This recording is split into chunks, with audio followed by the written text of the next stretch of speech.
The world of many installments is always a tricky one to get a proper understanding to their own individual extents.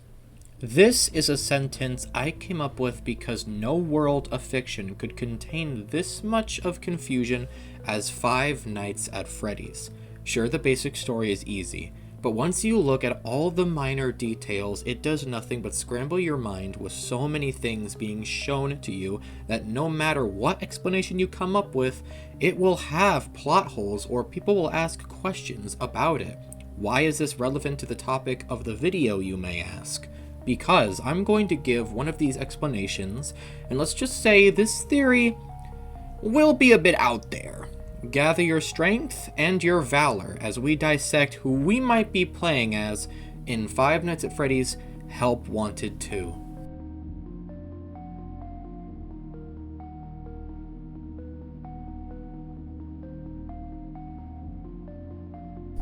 FNaF Help Wanted 2 is one of my most favorite games in this franchise. The amount of pure charm and enjoyment to experience in this simulation, while also having many minor intriguing details, makes this installment very interesting to say the least. This game has given us answers to certain questions we had for a while. It also has given us a lot of questions, especially one I intend to tackle. Who are we playing as? Now, I'm not gonna be too original here. I think it's Cassie's dad. Now I know what you're thinking, a lot of people have made this claim, the FizzFaz signature proving that we are employed at the Pizzaplex, the lines of Carney saying we look like we have children, and especially us saying this looks familiar to a secret Bonnie mask in the Princess Quest ending. Which, if you don't know, Bonnie is Cassie's dad's favorite. Before the game came out, people speculated that he was the bully with a Bonnie mask in FNaF 4. I'm gonna be honest, back then, I did not like this theory. It was because other than the Bonnie addiction, there was practically nothing else tying these two together. When the Bonnie mask secret was found though, I accepted what was to inevitably be the truth. Now we have all that out of the way, we have a quote that draws some attention to the community. What makes you so special? This is a phrase that is said numerous times throughout the game by Moon, Baby, and Mystic Hippo. What makes you so special? What makes you so special? What makes you so special? This is not just a regular phrase, why would it be? But to understand this quote, we have to look at some of the most convincing evidence this game has to offer, such as Baby saying, "I remember you" in one of the night shift levels. Now you can easily tie this with Bonnie Bro because we could take the quote as context of Baby knowing who we are when she was a little girl, when she was alive. Why is she so aggressive towards us? Because we killed her brother. If she remembers us, of course she would want to have us in some sort of death trap. Now let's talk about Sun and Carney, because these two have conflicting voice lines. Carney says we look like as if we have kids, and Sun calls us a bad kid multiple times.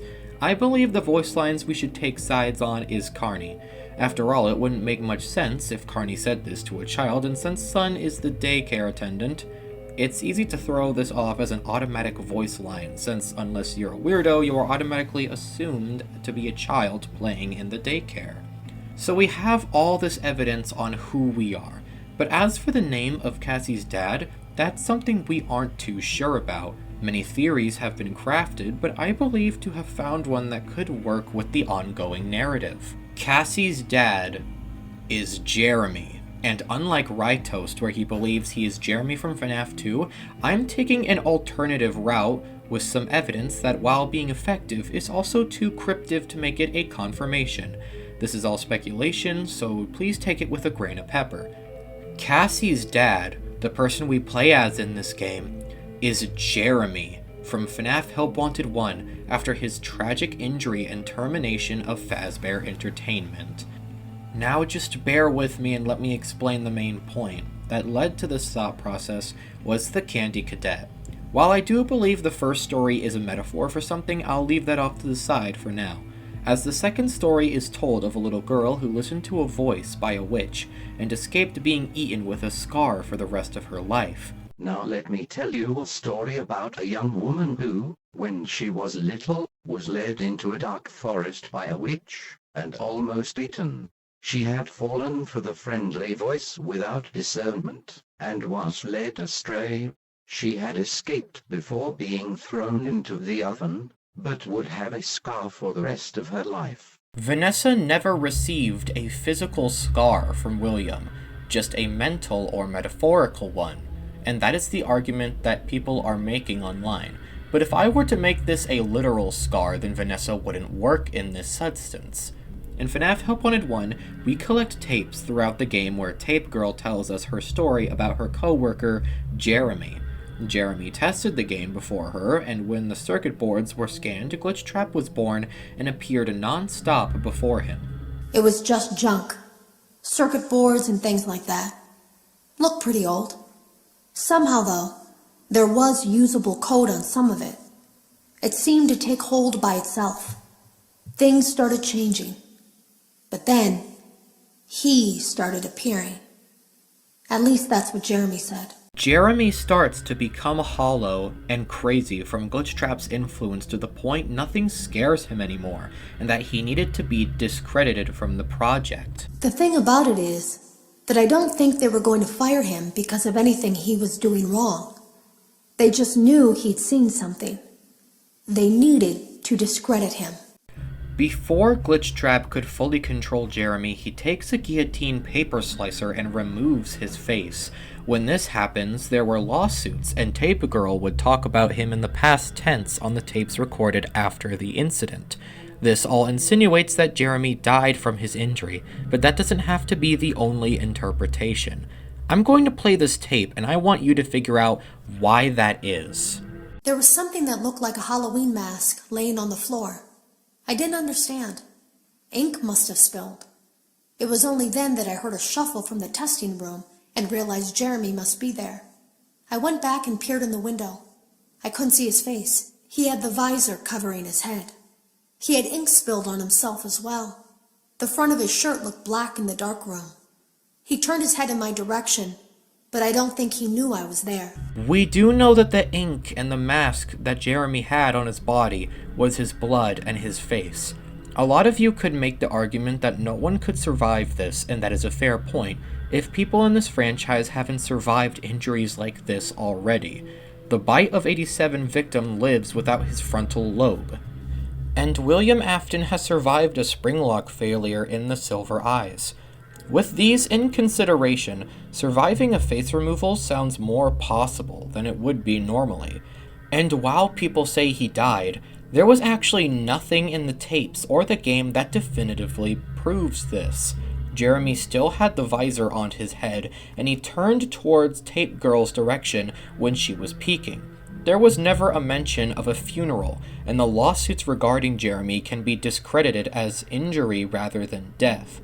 Jeremy might not have even been discussed of in the past tense because of him being dead, but as an ex-employee, or his death is assumed or not guaranteed. Even if you make the argument that this means he's dead, then while that can still be salvaged because of Remnant. Michael was exposed to it with his time with Ennard, and Glitchtrap definitely has some Remnant or agony in him to cause Jeremy to come back to life after an undefinitive amount of time. This is where the Candy Cadet story takes place. A girl escapes being eaten, but would forever have a scar for the rest of her life. That little girl is Jeremy, and the witch that tried to eat him was William. Jeremy survived from his face being cut off, and lays low to eventually work at the Pizzaplex. To become a technician, and Bonnie being his favorite because when he was a kid, Bonnie was indeed his favorite. What makes him so special? Because Jeremy was there.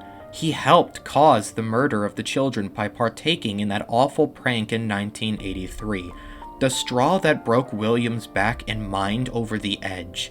Jeremy, Michael, Henry, all stepping stones to eventually and unwillingly create the monster that is William Afton, to cause what seems to be an endless cycle of misery and madness for everyone. It's only now that I understand the depth of the depravity of this creature, this monster that I unwillingly helped to create, as if what he had already done wasn't enough. He found a new way to desecrate, to humiliate, to destroy. As if the suffering wasn't enough, The loss of innocence, the loss of everything to so many people. Small souls trapped in prisons of my making, now set to new purpose, and used in ways I never thought imaginable. He lured them all back to a familiar place, back with familiar tricks. He brought them all together. Jeremy grows to work at Fazbear Entertainment, he survives his incident, and he works at the Pizzaplex to discover Glitchtrap once more. He dies from the staff bots, and as a final send-off, he sees through the map bot that hands his daughter the mask he used to witness the horrors under the Pizzaplex.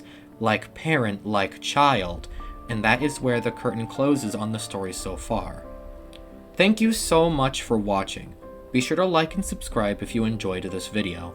2023 was the best year of FNaF that I've ever experienced, and I'm so happy I got to experience it with you all. And I hope that we continue to follow the hype train to next year. Happy New Year's, everyone. Take care now. Love y'all.